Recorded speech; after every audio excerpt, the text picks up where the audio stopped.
ಓಂ ಶಾಂತಿ. ಶಿವ ತಂದೆಯ ಮಧುರ ಮಹಾವಾಕ್ಯ ಮುರುಳಿಗೆ ದಿನಾಂಕ 5/1/2024. ಪ್ರಾತಃ ಮುರುಳಿ ಬಾಪ್ದಾದ ಮಧುಬನ. ಮಧುರ ಮಕ್ಕಳೇ, ತಂದೆಯ ಸಮಾನ ಆತ್ಮೀಯ ಶಿಕ್ಷಕರಾಗಿ ಏನನ್ನು ತಂದೆಯಿಂದ ಓದಿದ್ದೀರೋ ಅದನ್ನು ಅನ್ಯರಿಗೂ ಓದಿಸಿ. ಧಾರಣೆಯಾಗಿದೆ ಅಂದರೆ ಅನ್ಯರಿಗೂ ಅದನ್ನು ತಿಳಿಸಿ ತೋರಿಸಿರಿ. ಮಧುರ ಮಕ್ಕಳೇ, ತಂದೆಯ ಸಮಾನ ಆತ್ಮೀಯ ಶಿಕ್ಷಕರಾಗಿ ಏನನ್ನು ತಂದೆಯಿಂದ ಓದಿದ್ದೀರೋ ಅದನ್ನು ಅನ್ಯರಿಗೂ ಓದಿಸಿ. ಧಾರಣೆಯಾಗಿದೆ ಅಂದರೆ ಅನ್ಯರಿಗೂ ಅದನ್ನು ತಿಳಿಸಿ ತೋರಿಸಿರಿ. ಪ್ರಶ್ನೆ: ಯಾವ ಮಾತಿನಲ್ಲಿ ತಂದೆಗೆ ಅಟಲ ನಿಶ್ಚಯವಿದೆ? ಮಕ್ಕಳೂ ಸಹ ಅದರಲ್ಲಿ ಅಟಲವಾಗಬೇಕಾಗಿದೆ. ಯಾವ ಮಾತಿನಲ್ಲಿ ತಂದೆಗೆ ಅಟಲ ನಿಶ್ಚಯವಿದೆ? ಮಕ್ಕಳೂ ಸಹ ಅದರಲ್ಲಿ ಅಟಲವಾಗಬೇಕಾಗಿದೆ. ಉತ್ತರ: ತಂದೆಗೆ ಡ್ರಾಮಾದ ಮೇಲೆ ಅಟಲ ನಿಶ್ಚಯವಿದೆ.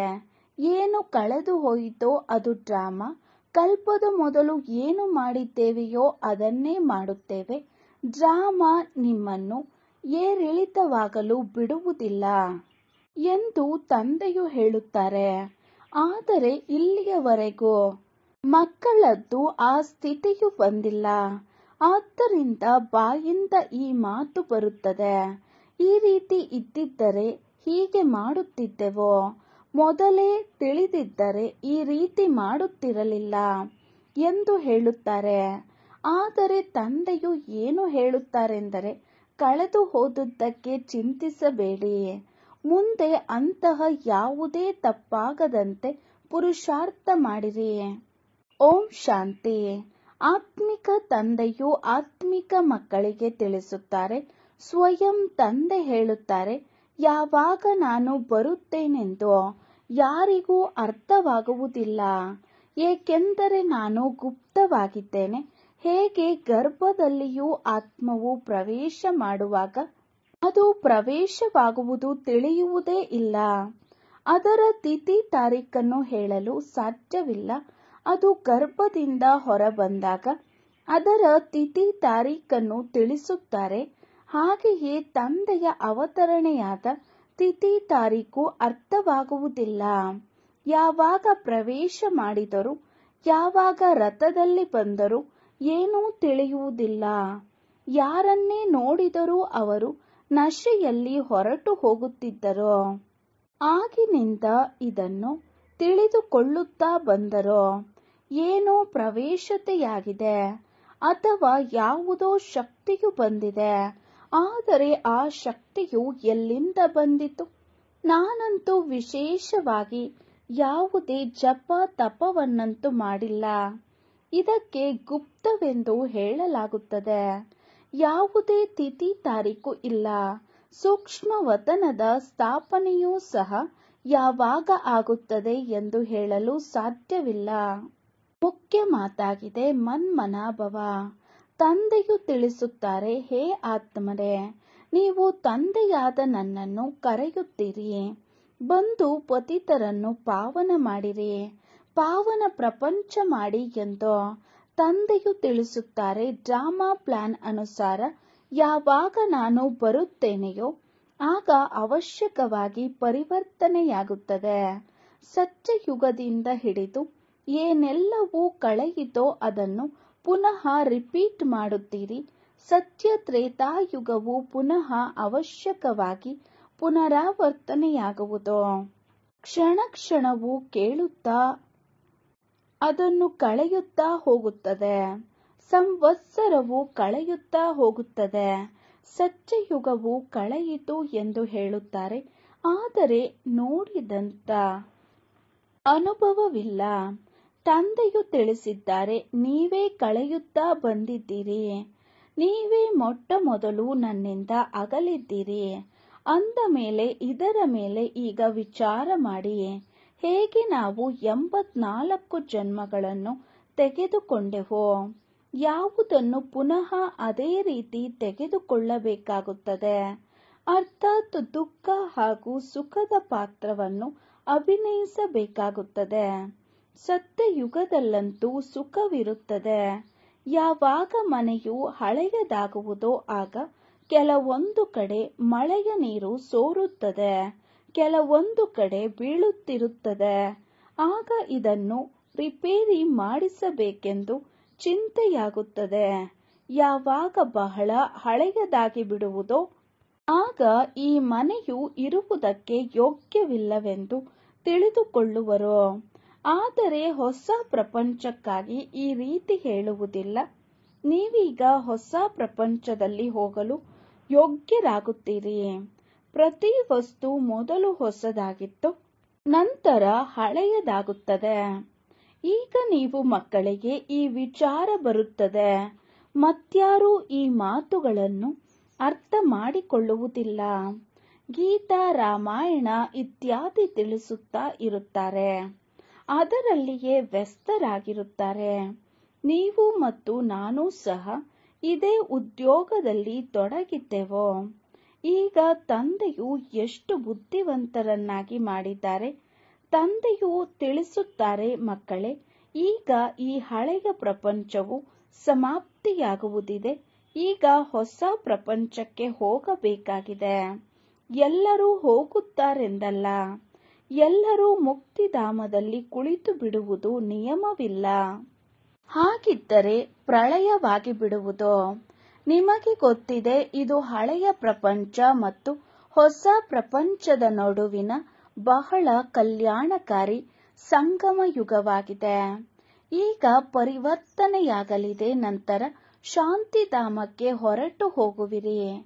ಅಲ್ಲಿ ಸುಖದ ಅನುಭವವಾಗುವುದಿಲ್ಲ. ಯಜ್ಞದಲ್ಲಿ ವಿಘ್ನ ಎಂದು ಗಾಯನವಿದೆ. ಅದೇ ರೀತಿ ಈಗ ವಿಘ್ನಗಳು ಬರುತ್ತಿರುತ್ತವೆ. ಕಲ್ಪದ ನಂತರವೂ ಇದೇ ರೀತಿ ಬರುತ್ತವೆ. ನೀವೀಗ ಪಕ್ಕಾ ಆಗಿಬಿಟ್ಟಿದ್ದೀರಿ. ಈ ಸ್ಥಾಪನೆ ಹಾಗೂ ವಿನಾಶವು ಚಿಕ್ಕ ಕೆಲಸವಲ್ಲ.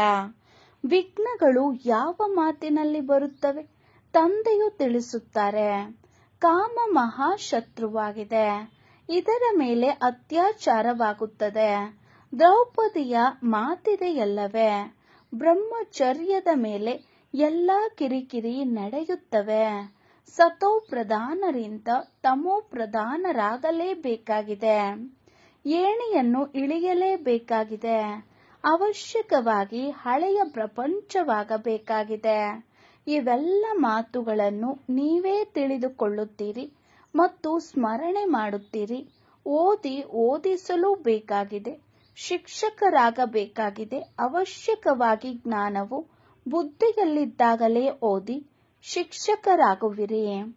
ಯಾರು ಶಿಕ್ಷಕರಿಂದ ಕಲಿತು ಬುದ್ಧಿವಂತರಾಗುತ್ತಾರೆಯೋ ಅವರನ್ನು ಸರ್ಕಾರವೂ ಸಹ ತೇರ್ಗಡೆ ಮಾಡುತ್ತದೆ.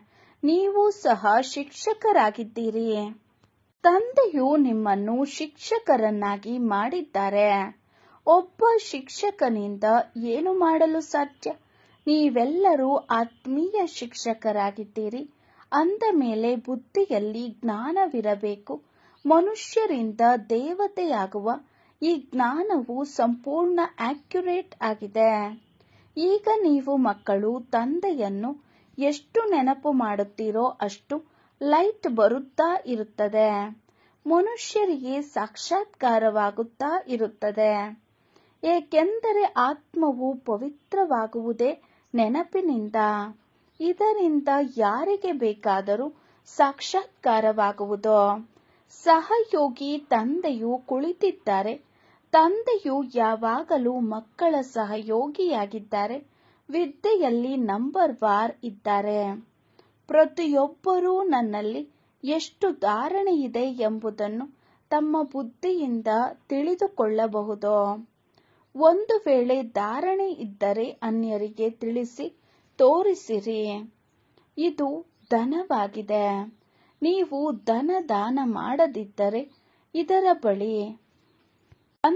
ಇವರ ಬಳಿ ಹಣವಿದೆ ಎಂದು ಯಾರೂ ಒಪ್ಪುವುದಿಲ್ಲ. ಧನದಾನ ಮಾಡುತ್ತೀರೆಂದರೆ ಮಹಾದಾನಿಗಳೆಂದು ಹೇಳಲಾಗುವುದು. ಮಹಾರಥಿ, ಮಹಾವೀರ ಎರಡೂ ಒಂದೇ ಆಗಿದೆ.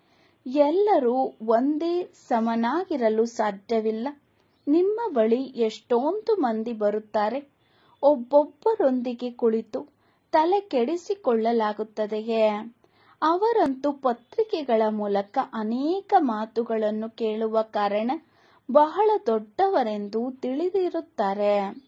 ನಂತರ ನಿಮ್ಮ ಬಳಿ ಬಂದು ಕೇಳಿದಾಗ ನಾವಂತೂ ಪರಮತದ ಮೇಲೆ ಏನೇನು ಮಾಡಿದೆವೋ, ಇಲ್ಲಂತೂ ಬಹಳ ಚೆನ್ನಾಗಿದೆ ಎಂದು ಹೇಳುತ್ತಾರೆ.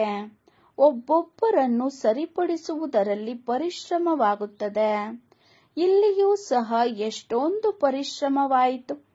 ಇದರಲ್ಲಿ ಕೆಲವರು ಮಹಾರಥಿ, ಕೆಲವರು ಕುದುರೆ ಸವಾರರು, ಕೆಲವರು ಕಾಲಾಳುಗಳು. ಇದು ಡ್ರಾಮಾದಲ್ಲಿ ಪಾತ್ರವಿದೆ. ಇದಂತೂ ನಿಮಗೆ ತಿಳಿದಿದೆ. ಕೊನೆಗೆ ನಿಮ್ಮದೇ ಜಯವಾಗಲಿದೆ. ಯಾರು ಕಲ್ಪದ ಹಿಂದೆ ಆಗಿದ್ದರು ಅವರೇ ಆಗುವರು. ಮಕ್ಕಳಂತೂ ಪುರುಷಾರ್ಥ ಮಾಡಲೇಬೇಕಾಗಿದೆ.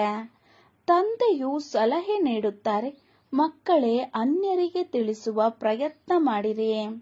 ಮೊದಲು ಶಿವನ ಮಂದಿರದಲ್ಲಿ ಹೋಗಿ ಸರ್ವಿಸ್ ಮಾಡಿರಿ. ಇವರು ಯಾರು? ಇವರ ಮೇಲೆ ನೀರನ್ನು ಏಕೆ ಎರೆಯುತ್ತಾರೆ ಎಂದು ನೀವು ಕೇಳಬಹುದು. ಏಕೆಂದರೆ ನೀವು ಚೆನ್ನಾಗಿ ತಿಳಿದುಕೊಂಡಿದ್ದೀರಿ. ಬೆಂಕಿ ತರಲು ಹೋಗಿ ಮಾಲೀಕರಾಗಿ ಕುಳಿತು ಬಿಟ್ಟರೆಂದು ಹೇಳುತ್ತಾರೆ. ಈ ದೃಷ್ಟಾಂತವು ನಿಮ್ಮದೇ ಆಗಿದೆ. ನೀವು ಎಲ್ಲರನ್ನೂ ಜಾಗೃತಗೊಳಿಸಲು ಹೋಗುತ್ತೀರಿ. ನಿಮಗೆ ನಿಮಂತ್ರಣ ಕೊಟ್ಟು ಕರೆಸುತ್ತಾರೆ. ಈ ರೀತಿ ನಿಮಂತ್ರಣ ಬಂದರೆ ಖುಷಿಯಾಗಬೇಕು. ಕಾಶಿಯಲ್ಲಿ ದೊಡ್ಡ ದೊಡ್ಡ ಬಿರುದುಗಳನ್ನು ಕೊಡುತ್ತಾರೆ. ಭಕ್ತಿಯಲ್ಲಿ ಅನೇಕ ಮಂದಿರಗಳಿವೆ. ಇದೂ ಸಹ ಒಂದು ವ್ಯಾಪಾರವಾಗಿದೆ. ಯಾರಾದರೂ ಒಳ್ಳೆಯ ಸ್ತ್ರೀಯನ್ನು ನೋಡಿದರೆ ಅವರಿಗೆ ಗೀತೆಯನ್ನು ಕಂಠಪಾಠ ಮಾಡಿಸಿ ಅವರನ್ನು ಮುಂದಿಡುತ್ತಾರೆ.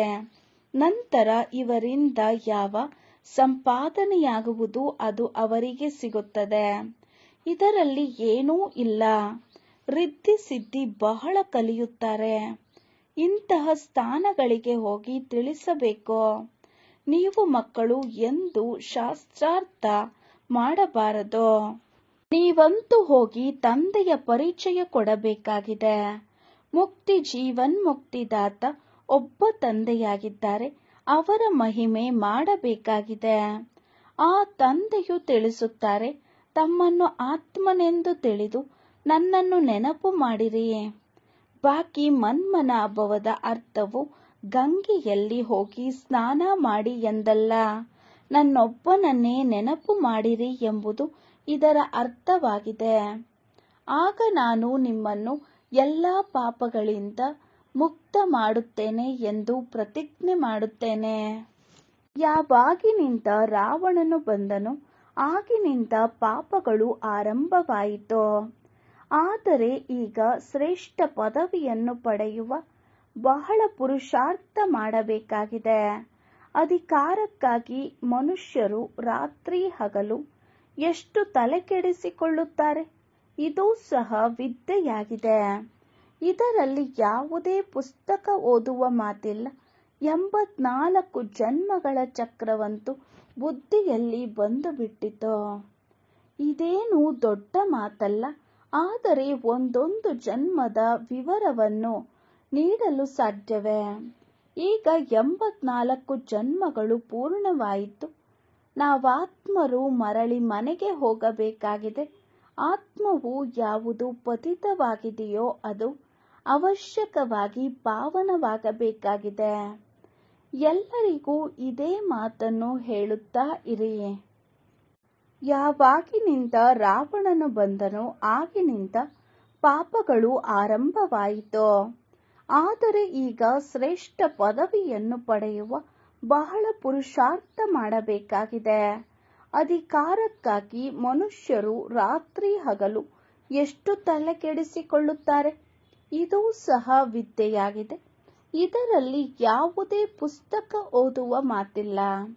84 ಜನ್ಮಗಳ ಚಕ್ರವಂತೂ ಬುದ್ಧಿಯಲ್ಲಿ ಬಂದು ಬಿಟ್ಟಿತು. ಇದೇನು ದೊಡ್ಡ ಮಾತಲ್ಲ. ಆದರೆ ಒಂದೊಂದು ಜನ್ಮದ ವಿವರವನ್ನು ನೀಡಲು ಸಾಧ್ಯವೇ? ಈಗ 84 ಜನ್ಮಗಳು ಪೂರ್ಣವಾಯಿತು. ನಾವಾತ್ಮರು ಮರಳಿ ಮನೆಗೆ ಹೋಗಬೇಕಾಗಿದೆ. ಆತ್ಮವು ಯಾವುದು ಪತಿತವಾಗಿದೆಯೋ ಅದು ಅವಶ್ಯಕವಾಗಿ ಪಾವನವಾಗಬೇಕಾಗಿದೆ. ಎಲ್ಲರಿಗೂ ಇದೇ ಮಾತನ್ನು ಹೇಳುತ್ತಾ ಇರಿ, ತಂದೆ ಒಬ್ಬರನ್ನೇ ನೆನಪು ಮಾಡಿರಿ ಎಂದು. ಬಾಬಾ ಯೋಗದಲ್ಲಿರಲು ನಮಗೆ ಆಗುವುದಿಲ್ಲ ಎಂದು ಮಕ್ಕಳು ಹೇಳುತ್ತಾರೆ. ಅರೆ, ನಿಮಗೆ ಸಮ್ಮುಖದಲ್ಲಿದ್ದು ಹೇಳುತ್ತೇನೆ, ನೀವು ನನ್ನನ್ನು ನೆನಪು ಮಾಡಿರಿ. ನೆನಪು ಎಂಬುದಕ್ಕೆ ಬದಲಾಗಿ ಯೋಗ ಎಂದು ಏಕೆ ಹೇಳುತ್ತೀರಿ? ಯೋಗವೆಂದು ಹೇಳುವುದರಿಂದಲೇ ನೀವು ಮರೆಯುತ್ತೀರಿ. ತಂದೆಯನ್ನು ಯಾರು ತಾನೇ ನೆನಪು ಮಾಡಲು ಸಾಧ್ಯವಿಲ್ಲ. ಲೌಕಿಕ ತಂದೆ ತಾಯಿಯನ್ನು ಹೇಗೆ ನೆನಪು ಮಾಡುತ್ತೀರೋ ಹಾಗೆಯೇ ಇವರೂ ಸಹ ತಂದೆ ತಾಯಿಯಲ್ಲವೇ? ಇವರು ಓದುತ್ತಿದ್ದಾರೆ, ಸರಸ್ವತಿಯೂ ಓದುತ್ತಾರೆ. ಓದಿಸುವವರು ಒಬ್ಬ ತಂದೆಯಾಗಿದ್ದಾರೆ. ಎಷ್ಟು ನೀವು ಓದುತ್ತೀರೋ ಅಷ್ಟು ಅನ್ಯರಿಗೆ ತಿಳಿಸುತ್ತೀರಿ. ತಂದೆಯು ತಿಳಿಸುತ್ತಾರೆ, ಮಕ್ಕಳೇ, ಶಾಸ್ತ್ರಗಳನ್ನು ಓದುವುದರಿಂದ ಜಪ ತಪ ಮಾಡುವುದರಿಂದ ನನ್ನನ್ನು ಪ್ರಾಪ್ತಿ ಮಾಡಿಕೊಳ್ಳಲು ಸಾಧ್ಯವಿಲ್ಲ. ಇನ್ನೇನು ಲಾಭವಿದೆ? ಏಣಿಯನ್ನು ಇಳಿಯುತ್ತಲೇ ಬಂದಿದ್ದೀರಿ. ನಿಮಗೆ ಯಾರೂ ಶತ್ರುವಿಲ್ಲ. ಆದರೂ ನೀವು ತಿಳಿಸಬೇಕಾಗಿದೆ, ಪಾಪ ಹಾಗೂ ಪುಣ್ಯವು ಹೇಗೆ ಜಮಾ ಆಗುತ್ತದೆ. ರಾವಣ ರಾಜ್ಯದ ನಂತರವೇ ನೀವು ಪಾಪ ಮಾಡುವುದನ್ನು ಆರಂಭಿಸಿದ್ದೀರಿ. ಇಂತಹ ಮಕ್ಕಳೂ ಇದ್ದಾರೆ ಯಾರಿಗೆ ಹೊಸ ಪ್ರಪಂಚ ಹಳೆಯ ಪ್ರಪಂಚವೆಂದರೇನೋ ಎಂಬುದನ್ನು ತಿಳಿಸಲು ಬರುವುದಿಲ್ಲ. ಈಗ ತಂದೆಯು ತಿಳಿಸುತ್ತಾರೆ, ಬೇಹದ್ದಿನ ತಂದೆಯನ್ನು ನೆನಪು ಮಾಡಿರಿ. ಅವರೇ ಪತಿತ ಪಾವನರಾಗಿದ್ದಾರೆ. ಬಾಕಿ ನೀವು ಎಲ್ಲಿಗೂ ಹೋಗುವ ಅವಶ್ಯಕತೆ ಇಲ್ಲ. ಭಕ್ತಿ ಮಾರ್ಗದಲ್ಲಿ ಸದಾ ಕಾಲುಗಳು ಮನೆಯಿಂದ ಹೊರಗಡೆಯೇ ಇರುತ್ತಿತ್ತು. ಪತಿಯು ಸ್ತ್ರೀಗೆ ಹೇಳುತ್ತಾರೆ, ಕೃಷ್ಣನ ಚಿತ್ರವು ಮನೆಯಲ್ಲಿಯೂ ಇದೆ, ಆದರೆ ಹೊರಗಡೆ ಹೇಗೆ ಹೋಗುತ್ತೀಯ? ಅಂತರವೇನು ಎಂದು. ಪತಿ ಪರಮೇಶ್ವರನಾಗಿದ್ದಾರೆ ಎಂಬುದನ್ನು ಒಪ್ಪುವುದಿಲ್ಲ. ಭಕ್ತಿ ಮಾರ್ಗದಲ್ಲಿ ಬಹಳ ದೂರ ದೂರ ಅತಿ ಎತ್ತರದಲ್ಲಿ ಮಂದಿರಗಳನ್ನು ಕಟ್ಟಿಸುತ್ತಾರೆ. ಇದರಿಂದ ಮನುಷ್ಯರಿಗೆ ಭಾವನೆ ಬರಲಿ ಎಂದು ನೀವು ತಿಳಿಸುತ್ತೀರಿ. ಮಂದಿರಗಳಲ್ಲಿ ಹೋಗಿ ಎಷ್ಟೊಂದು ಕಷ್ಟಪಡುತ್ತಾರೆ. ಇದೊಂದು ಪದ್ಧತಿಯಾಗಿ ಬಿಟ್ಟಿದೆ. ಶಿವಕಾಶಿಯಲ್ಲಿ ತೀರ್ಥಯಾತ್ರೆ ಮಾಡಲು ಹೋಗುತ್ತಾರೆ, ಆದರೆ ಪ್ರಾಪ್ತಿಯೇನೂ ಇಲ್ಲ. ಈಗ ನಿಮಗೆ ತಂದೆಯ ಶ್ರೀಮತ ಸಿಗುತ್ತದೆ. ನೀವು ಎಲ್ಲಿಯೂ ಹೋಗುವಂತಿಲ್ಲ. ಪತಿಯರಿಗೂ ಪತಿ ಪರಮೇಶ್ವರ ವಾಸ್ತವದಲ್ಲಿ ಇವರೊಬ್ಬರೇ ಆಗಿದ್ದಾರೆ. ಯಾರನ್ನು ನಿಮ್ಮ ಪತಿ, ಚಿಕ್ಕಪ್ಪ, ದೊಡ್ಡಪ್ಪ, ಮಾವ ಎಲ್ಲರೂ ನೆನಪು ಮಾಡುತ್ತಾರೆಯೋ ಅವರೇ ಪತಿ ಪರಮೇಶ್ವರ ಅಥವಾ ಪಿತಾ ಪರಮೇಶ್ವರನಾಗಿದ್ದಾರೆ. ಅವರೇ ನಿಮಗೆ ತಿಳಿಸುತ್ತಿದ್ದಾರೆ, ಮಕ್ಕಳೇ, ನನ್ನೊಬ್ಬನನ್ನೇ ನೆನಪು ಮಾಡಿರಿ. ಆಗ ನಿಮ್ಮ ವಿಕರ್ಮಗಳು ವಿನಾಶವಾಗುತ್ತವೆ. ನಿಮ್ಮ ಜ್ಯೋತಿಯು ಈಗ ಜಾಗೃತವಾಗುತ್ತಿದೆ. ಆದ್ದರಿಂದ ಮನುಷ್ಯರಿಂದ ನಿಮ್ಮಿಂದ ಪ್ರಕಾಶವು ಕಾಣಿಸುತ್ತದೆ. ಅಂದರೆ ಮನುಷ್ಯರಿಗೆ ನಿಮ್ಮಿಂದ ಪ್ರಕಾಶವು ಕಾಣಿಸುತ್ತದೆ. ಇದರಿಂದ ಮಕ್ಕಳ ಹೆಸರು ಪ್ರಸಿದ್ಧವಾಗಬೇಕು. ತಂದೆಯು ಮಕ್ಕಳ ಹೆಸರನ್ನು ಪ್ರಖ್ಯಾತಗೊಳಿಸುತ್ತಾರಲ್ಲವೇ? ಸುದೇಶ್ ಮಗು ತಿಳಿಸುವುದರಲ್ಲಿ ಬಹಳ ತೀಕ್ಷ್ಣವಾಗಿದ್ದಾರೆ. ಬಹಳ ಚೆನ್ನಾಗಿ ಪುರುಷಾರ್ಥ ಮಾಡಿದ್ದಾರೆ. ಆದ್ದರಿಂದ ಹಳಬರಿಗಿಂತಲೂ ಮುಂದೆ ಹೋಗಿದ್ದಾರೆ. ಇದರಲ್ಲಿಯೂ ಹೆಚ್ಚು ಪುರುಷಾರ್ಥ ಮಾಡಿ ಮುಂದೆ ಹೋಗಿಬಿಡುವರು. ಎಲ್ಲವೂ ಪುರುಷಾರ್ಥದ ಮೇಲೆ ಆಧಾರಿತವಾಗಿದೆ. ಇದರಲ್ಲಿ ಹೃದಯಘಾತವಾಗಬಾರದು. ಕೊನೆಯಲ್ಲಿ ಬಂದರೂ ಸೆಕೆಂಡಿನಲ್ಲಿ ಜೀವನ್ಮುಕ್ತಿಯನ್ನು ಪಡೆಯಬಹುದು. ದಿನ ಪ್ರತಿದಿನ ಇಂತಹವರು ಅನೇಕರು ಬರುತ್ತಿರುತ್ತಾರೆ. ಡ್ರಾಮಾದಲ್ಲಿ ನಿಮ್ಮ ವಿಜಯದ ಪಾತ್ರವು ಇದ್ದೇ ಇದೆ. ವಿಘ್ನಗಳು ಬರಲೇಬೇಕಾಗಿದೆ. ಮತ್ಯಾವುದೇ ಸತ್ಸಂಗಗಳಲ್ಲಿ ಈ ರೀತಿ ವಿಘ್ನಗಳು ಬರುವುದಿಲ್ಲ. ಇಲ್ಲಿ ವಿಕಾರಕ್ಕಾಗಿಯೇ ಜಗಳವಾಗುತ್ತದೆ. ಅಮೃತವನ್ನು ಬಿಟ್ಟು ವಿಷವನ್ನು ಏಕೆ ಕುಡಿಯಬೇಕು ಎನ್ನುವ ಗಾಯನವಿದೆ. ಜ್ಞಾನದಿಂದ ಒಂದು ದೇವಿ ದೇವತಾ ಧರ್ಮದ ಸ್ಥಾಪನೆಯಾಗುತ್ತದೆ.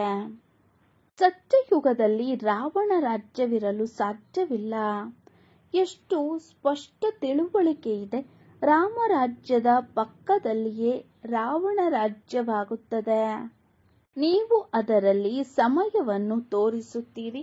ಈಗಿನದು ಸಂಗಮ ಯುಗವಾಗಿದೆ. ಪ್ರಪಂಚ ಬದಲಾಗುತ್ತಿದೆ. ಸ್ಥಾಪನೆ, ಪಾಲನೆ, ವಿನಾಶ ಮಾಡಿಸುವವರು ಒಬ್ಬ ತಂದೆಯಾಗಿದ್ದಾರೆ.